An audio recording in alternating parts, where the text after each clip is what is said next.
Dito pala tayo ngayon mga kabayb sa Palawan Poultry.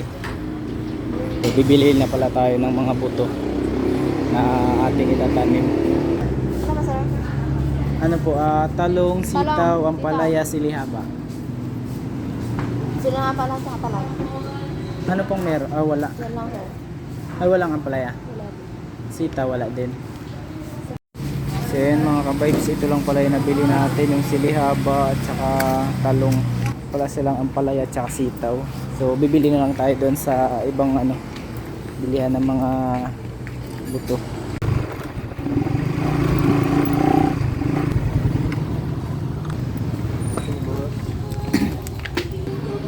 Ayan, meron tayo nakita.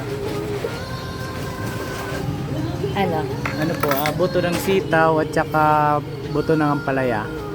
Ganong klase, Keystone. Pwede po makita, ma'am. Silang dalawa po.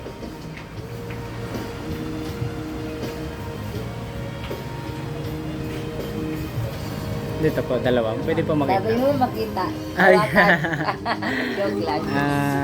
Titingnan, nakikilitayisin muna natin eh. Ano pong pinagkaiba nila, ma'am? Ito kasi Keystone ang tatak. Ito S-West. Magkano po lahat? 45, lima. 225. 2 to 5. Ayan. Pa-resibo lang po ako, ma'am. Para ma-estimate ko yung kung magkano yung gastos ng experiment natin.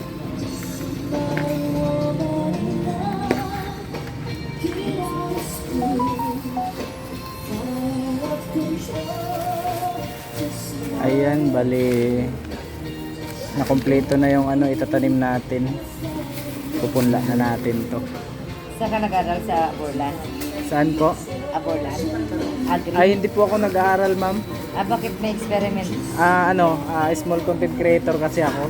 Kumbaga, ito yung binablog ko mula una hanggang Hanggang sa uli. Parang kahapon lang po ako nagsimula. Nag-start. Opo.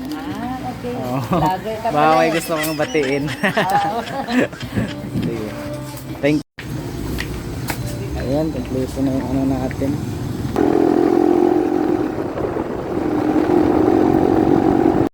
Ayan, dito na pala tayo ngayon sa farm mga kabayb. So ito na yung nabili natin.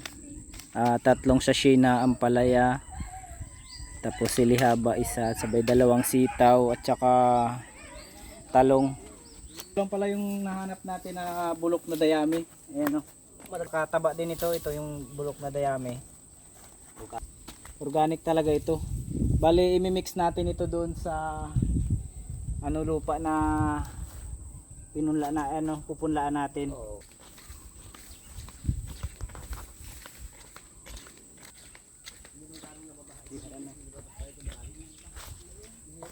Ito na Ito yung bulok na dayami. Konti lang kasi yung natin nakuha. Tapos ito naman yung lupa na dinudurog natin. Dito lang to galing hinuha ko. Yan. Sa mga nabubulok naman na mga dahon ng mangga. So, dudurugin pa natin to hanggang sa durog na durog talaga bago ilalagay natin dito sa planggana. Butasan lang natin para hindi ma-stuck yung tubig. Kailangan durog na durog talaga ito siya kasi unang-una para makikita din natin kung mayroon pang mga langgam o wala, dahil kagaya nito ayan yan, may nakita tayong langgam, yan baka makagat yung natin, yung punla, kasi kaya sinasadya ko talaga na inaag-ag ko. Ayan yung mga natin, dudurugin ko pa rin ito. Itatanong ko nung mamaya sa sa tropa ko kung lalasunin pa ba ito, kailangan pa ba itong lasunin, kasi yung nabili natin na binhi may kulay na yun, kumbaga may lason na yun siya na nababad na yun sa lason, kaya kahit na ganun itatanong ko pa rin para sure talaga na success yung natin, yung pagpupunla. Bukas makakapagpunla na tayo kasi ito matatapos na ito ngayong araw.